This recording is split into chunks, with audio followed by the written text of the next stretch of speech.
Chapter 1. The Invitation. The evening air carries a whisper of change as you stand on your porch. The wooden planks cool beneath your bare feet. A breeze tugs at the edges of your sweater, and in your hand you clutch an envelope unlike any other thick, parchment sealed with dusky blue wax, imprinted with the delicate emblem of a crescent moon cradling a sleeping owl. Paper seems to hum faintly, as if alive with secrets. You break the seal, and the scent of aged paper and dried lavender rises. Like a sigh, folding the letter, you read, "Dear traveler, you are cordially invited to the village of sleep, where stars are close enough to touch. Time moves like a drowsy river, and every corner holds a wonder meant just for you. Your passage has been arranged aboard the Midnight Express, departing tonight. No luggage is required, only your willingness to dream." The ink shimmers faintly, as though written with stardust. A thrill dances up your spine. The village of sleep, a place you only heard of in half-remembered stories. Without a second thought, you step into the night. Chapter 2. The Midnight Express. Streets are hushed. The usual city sounds soften into a lullaby. Golden lamplight pools on the pavement, and the stars above seem to pulse in time with your footsteps. The train station appears like a mirage, its ordinary facade now framing something extraordinary. The Midnight Express. Steam curls from its polished silver engine, swirling into shapes that vanish before you can name them. Carriages are painted the deep blue of a twilight sky, adorned with constellations that glow faintly. A conductor in a tailcoat steps forward, his pocket watch ticking a rhythm that matches your heartbeat. Right on time, he smiles, gesturing to the open door. Mind the gap between worlds. Inside, the train is a dream woven into reality. Velvet seats the color of crushed violets, brass lanterns casting honeyed light, and windows that reflect not the outside world, but scenes from forgotten dreams filled to floating lanterns. A library with books that rearrange themselves.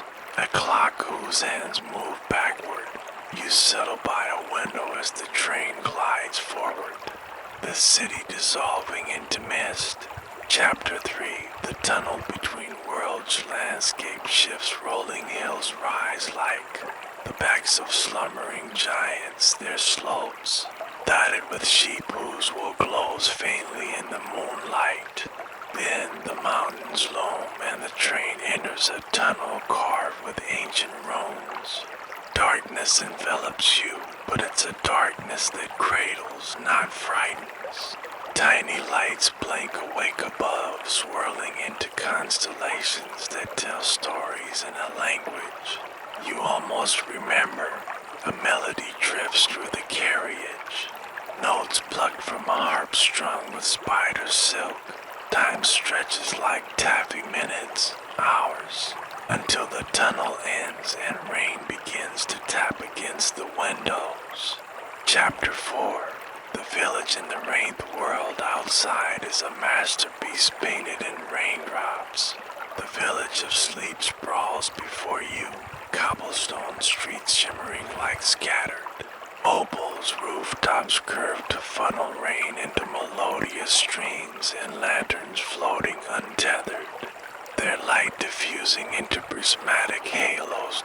You step onto the platform, where an attendant offers you an umbrella, its canopy woven from threads of twilight, the handle shaped like a winding vine.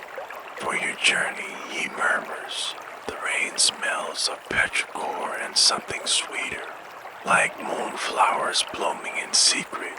You wander past shops with windows glowing like jack-o'-lanterns. The astronomer, Nook, where telescopes peer into realms beyond stars. pours the tea of forgotten memories, its steam carrying snippets of laughter from childhood.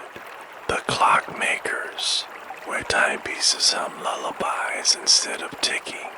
Chapter 5. The sleepy bookshop at the end of the lane. The sleepy bookshop rises like a sanctuary, its sign an open book. Beneath a crescent moon drips with liquid silver rain. Inside, the air is thick with the scent of ink and binding glue. Fire crackles in a hearth lined with river stones, and hammocks swing gently between shelves that stretch into infinity. The keeper, a woman with eyes like well-worn pages, presses a journal into your hands for your dreams. She says the pages are blank but warm, as if waiting to hold your thoughts. You climb to your room in the great oak tree. The walls are lined with roots that pulse like veins. The bed is a nest of goose down and cashmere, and through the round window, you watch the village breathe, chimneys puffing sleepy smoke, windows flickering with candlelight, rain weaving a lullaby on the leaves. A book materializes beside you, your favorite childhood story, its spine creased with love. As you read, the words melt into your skin and the village sighs around you. Chapter 6. The dreaming sleep comes like a tide, gentle and inevitable. The last thing you see is the rain, tracing silver paths down the window, and the last thing you hear is the distant whistle of the midnight express promising